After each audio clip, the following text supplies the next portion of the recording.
Oi, gente.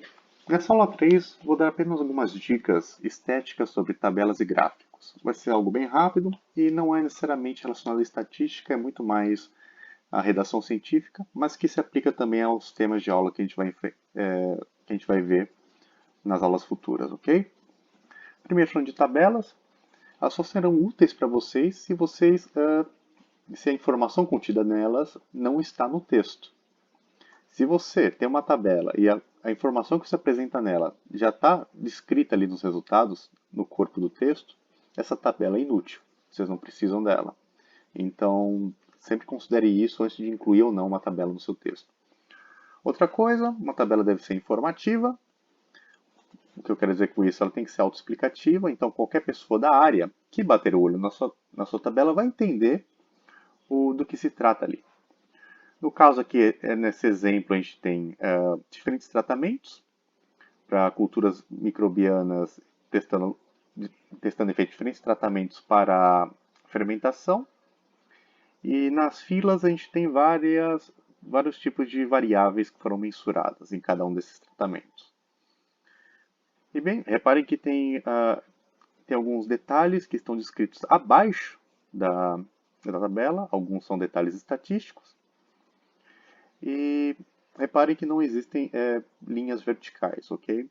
Na, esse padrão estético de tabelas ele é bem difundido, vocês vão encontrar em praticamente qualquer trabalho, desde engenharia até ciências humanas, que utilizam esse padrão estético, que a tabela utiliza mais uns cabeçalhos, as linhas, como uma maneira de repartição, sempre utilizando linhas horizontais, raramente linhas verticais, e da maneira mais minimalista possível. E de maneira que apresente a informação da maneira mais eficiente possível, ok? Aqui um exemplo, seriam tabelas de ANOVAs, de análise de variância. Esse aqui é o resumo, a gente vai produzir muitas dessas. E assim seria como vocês acabaram de tirar do Excel e colaram no texto de vocês. Mas claro que vocês não vão apresentar assim, vocês vão apresentar a tabela desta forma. Ok? Da maneira sempre utilizando linhas horizontais no lugar de linhas verticais e tentem deixá-las esteticamente agradáveis. Então acho que a gente tem dois tipos de teste, testando Spring and Fall. Então a gente aplicou dois testes de ANOVA e aqui estão os resultados, os resumos dos resultados dessas ANOVAs aqui. Passando adiante, vamos falar sobre gráficos. O tipo de gráfico que vocês vão escolher para o trabalho de vocês vai depender do tipo de dados que vocês querem mostrar com os gráficos.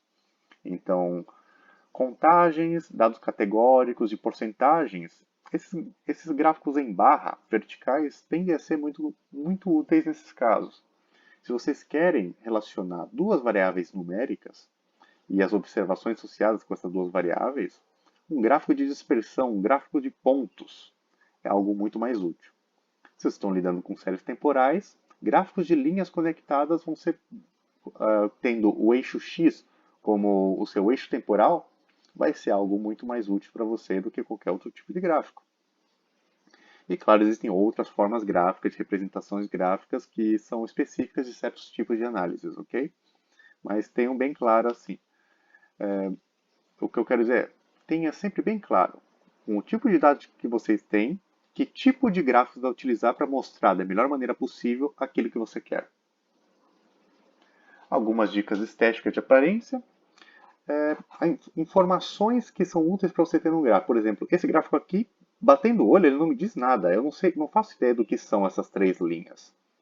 Mas se eu adicionar uma legenda, eu já sei que se tratam de profundidades. Então, a gente tem variação de temperatura ao longo do tempo, melhor dizendo, ao longo dos meses, em três profundidades diferentes. São dados oceanográficos. Então, a gente tem a 5 metros, a variação temporal em 5 metros, 50 metros e 500 metros. A gente pode adicionar cores. Isso aumenta o contraste entre as linhas e é mais agradável visualmente.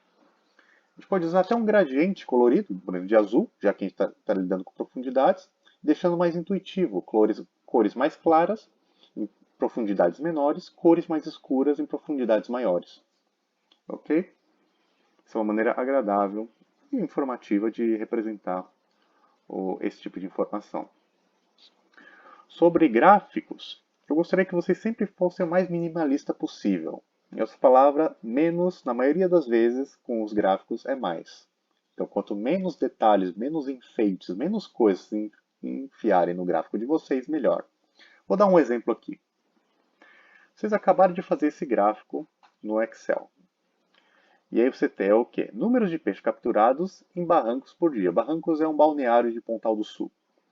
Então a gente tem o número de peixes e ali as espécies de peixe no eixo X. Então tem robalo, paru, manjuba, cação, tainha.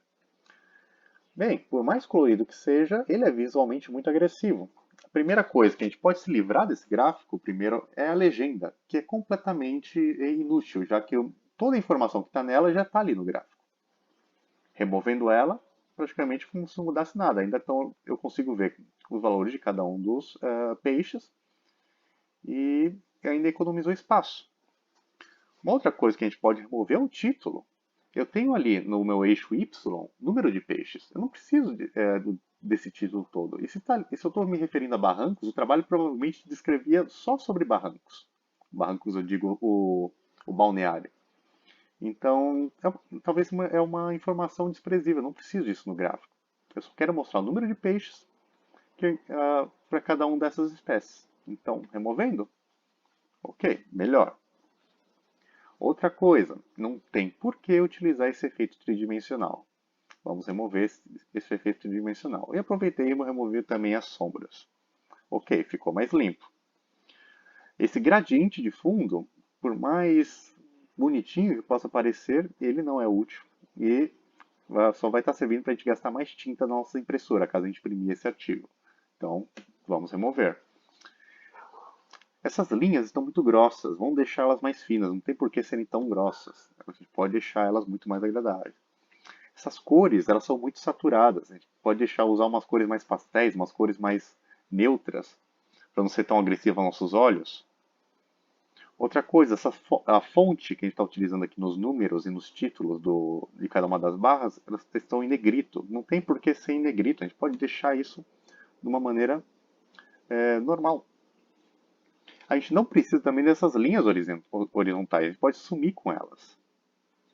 Veja como já ficou muito, muito, muito melhor. Outra coisa, não tem nenhum motivo de eu estar utilizando esse gradiente de cores. Eu poderia simplesmente deixar em cores cinzas, já que eu sei que cada barra é um peixe diferente. E botar uma cor ali não vai me ajudar a diferenciar mais ou menos elas. Essa aqui talvez seja mais uma questão estética, de estilo. Remover essa caixa do entorno. Eu não removi só do gráfico, mas também removi das barras. Deu um visual muito mais clean. E eu poderia também mudar a ordem. Isso que é uma estética mais interessante. Deixar do maior peixe para o menor peixe. Ou seja, para o peixe com o maior número de capturas para o com menor número de capturas. E me parece mais equilibrado, muito mais agradável aos meus olhos. Vamos comparar os dois agora? Bem, eu diria que não, parece que nem foi o mesmo gráfico, parece que não está nem mostrando os mesmos dados. Mas sim, são exatamente os mesmos dados.